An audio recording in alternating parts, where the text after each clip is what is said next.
Hey everybody, what's happening? Son of a Silver Stacker here. In today's Numismatic news and information for the 8th day of November 2022, I'd like to welcome you over to APMEX, where we can check out those live spot prices. However, before that, we're going to talk about a good morning to you with Tiny Numismatics. That's this morning at 9:30 a.m. Eastern Time, 6:30 a.m. Pacific. Now, this video today is brought to you by our channel members. They're Silver Money Bags, Crispy, all things silver. Really appreciate and this video is brought to you by them, so really appreciate all of our members here. Now, these are the spot prices. It's been a minute. Let me go ahead and hit reload.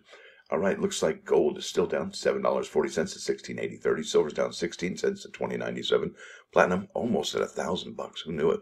Down $1.80 to 9.99.16. Palladium down $33 to 19.05.50. Now let's bounce over here to the United States Mints and look at the bullion sales to see if there's any reported sales for November 2022. So we're a week into November and no reported sales. So we're 1/4 way through November and nothing doing on the Mint's website for the bullion. So going to go here to JM Bullion, and the credit card PayPal is closing in on $50 per 2022 1 ounce American Silver Eagle coin BU bullion version. Isn't that incredible?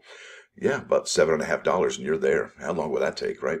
Now let's keep on keeping on. We'll go here to the United States Mint, and this is October 26th release. That's about 2 weeks ago now, at least. Limited edition silver proof set from 2022. And would you look at this? Isn't that a pity? Isn't that a shame? Still says add to bag, and I would imagine if there's a substantial number left, which is, well, it says here 16,565, I would imagine the United States Mint, if these don't sell out readily by probably December, I would imagine we could probably get a coupon, some kind of incentive, buy one, get one, something or other, if you do purchase this set, all right? Because I imagine they want to move these as quickly as possible. And I imagine they may not destroy them.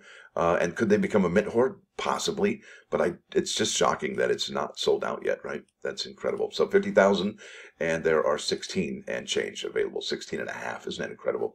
So the next thing on the mint schedule is the American Innovation 2022 1 ounce, nope, $1 coin reverse proof set. And there is a limited mintage on this one as well. Product limited 50,000. And wouldn't it be interesting if this one actually sells out before the limited edition silver proof set? Wouldn't that be something? So this one's coming in at $28. It's minted in San Francisco. Right there it says so. It's got the certificate of authenticity, and it features 4 coins from this year. Rhode Island featuring Nathaniel Hirschoff's Reliance yacht. Vermont with the snowboarding coin. That's pretty epic. Kentucky with the bluegrass music, and Tennessee, rural electrification by the Tennessee Valley Authority. That's the TVA.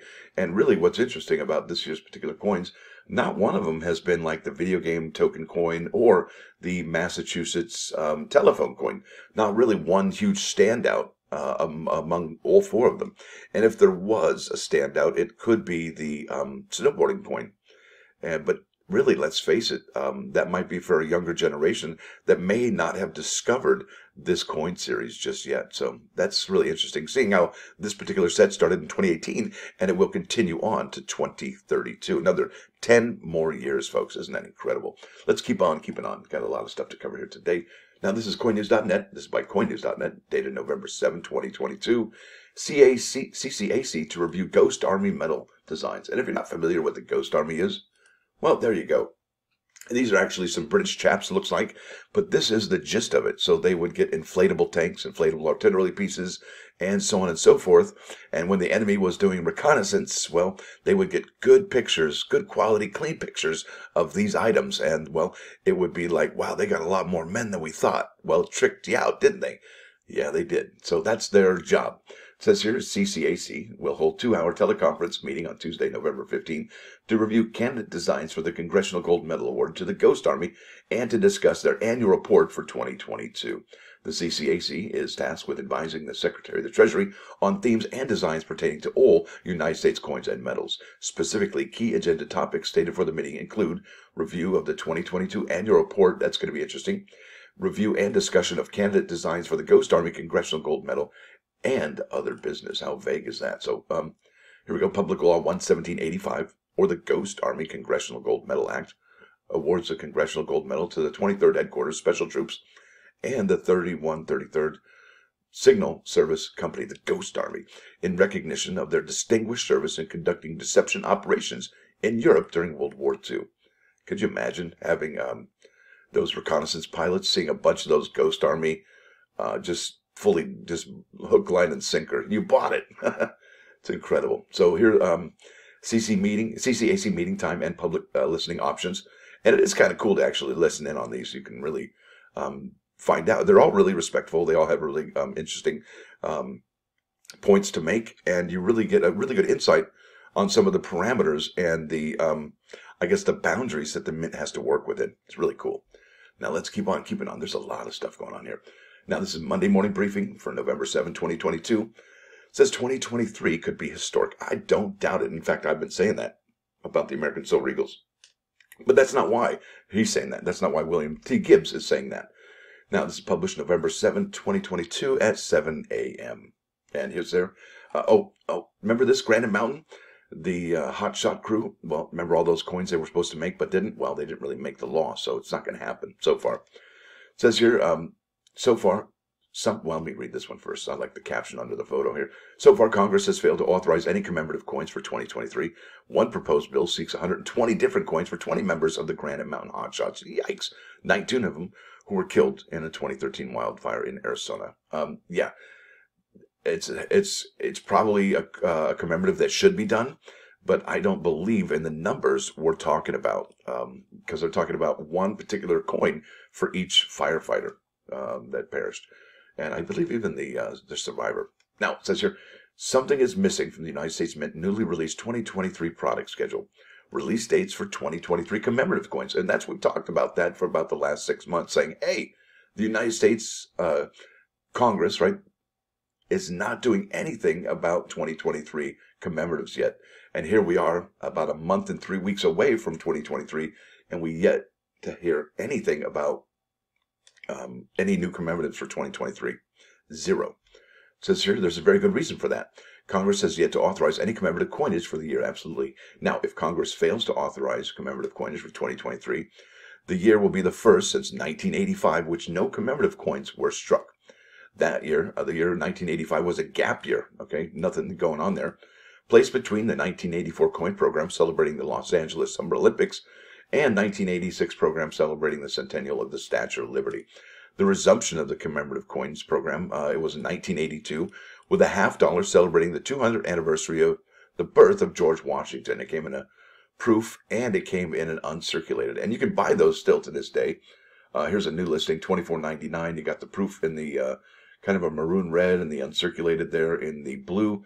Look at that, $24.99, so $30, so it's about $15 per coin there. This one's $40, that one's $28. You can see this one here, look at that. Somebody's all over that one, and it has the box too. Some of these don't have the box, like that one there, but still very cool. 90% silver, folks. So let's keep reading this. This is important. Now, it says here the 200th anniversary. The $50 were the very first commemorative coin since 1954, folks, and were a big success for the Mint. That's right. These were the first commemoratives since 1954. Big deal. And were a big success for the Mint. It was also a modest program comprising just a proof $50 and an uncirculated $50. After the excesses of the 30s, a modest program was perfect. Then came the 1983-84 program for the Summer Olympics. That's the 1984 Summer Olympics in Los Angeles. Private marketers sought a giant program that would require dozens of coins to be turned over to them with the potential for huge profits to be made. Wiser heads in Congress prevailed, and a more modest program became law. Mint officials, however, made the program larger than intended by striking the same coins at multiple mints. Collectors were somewhat disturbed by this, and the act smelled like the excesses of 1936. Let's see, private marketers who sought a giant program would require the dozens of coins to be turned over to them with a potential few profits. Doesn't that sound familiar with what's going on today with the ABPP? Kind of, sort of, I don't know. Congress saw nothing of interest to commemorate 1985, so no program. Maybe did they see nothing of interest in 2023? I don't know. Seems like there's a lot of things to commemorate. The 1986 centennial of the Statue of Liberty was seen as the perfect subject for a coin program larger than the 1982 one, but smaller than the Olympics program, so they had to figure out and measure their steps a little bit more. Every year after that, Congress found a suitable subject. Private and public institutions came to realize that they could earn surcharges, that's right, if they could get Congress to authorize a commemorative coin program for them. Within a few years, the madness of the 1930s resurfaced until 1994 legislation passed limiting commemorative coin programs to no more than 2 a year. Since 1996, there have been 2 programs every year, but 2023 could be historic if Congress takes a breather, and that gives us all a breather as well. I suspect collectors will welcome a year's respite from commemorative coins. None of the proposed programs languishing in Congress seem that exciting or broadly appealing. Let us hope that Congress continues to not act. We could use the break. Isn't that interesting? We could use the break. So there it is. What do you think, folks? Do you need a break from the commemoratives? Do you not really dig on the commemoratives? I like the commemoratives. I like the NBA Hall of Fame, the Purple Heart, the Negro Leagues baseballs. Maybe not the Foreign Legion or the American Legion ones, but there's some really good ones. There's the Apollos. So it's just, I guess, just have to pick and choose your favorites. It's not for everybody, and not every year is for everybody either. So let's go to those plus ones. Bam. This is the joke of the day here. I like it. I could totally relate. What kind of shoes does a lazy person wear? Loafers. Yeah, loafers. Whoops. Now let's go over to the. Yes, this is huge. I every time I hear this, I think, gosh, that's so profound. And I look for people who do this, right? So be careful be careful what you tolerate. You're teaching people how to treat you. What? Yeah. So if you let people mistreat you or talk to you in a way that's disrespectful, they're probably going to keep doing that because you've tolerated it. Yikes. And, it's all trained behavior, right? You got to set up those expectations, and say, well, I have, what do they call it? High standards for my friends, or I have this, you just got to set up those boundaries. And, it's not that you're intolerant. It's just that, when you have people that are, maybe not treating you as with the respect and love you deserve, maybe that hurts you in the soul, right? Yeah. So let's bounce over here to 39's fine, 99.9. Whoops, let's go there. Bam. 99. Let me try that again. All right, be careful what you tolerate. You're teaching people how to treat you. That's absolutely right. Now let's head over here to 99.9. 39's fine. KOIN, Coin News Radio. This is Patrick Hernandez. Born to Be Alive, 1979 disco Purrfection version. And it's about 10 minutes of party music. Yeah, good stuff. Great music. Good vibe for a Tuesday. Is it Taco Tuesday? I think it is. There it is, folks. I want to thank you all for watching. Thanks for dropping by. Don't forget to hit that like button. And if you do like what you hear and see, please subscribe to the channel. It's free. Or even consider a membership. Son of a Silver Stacker. Out.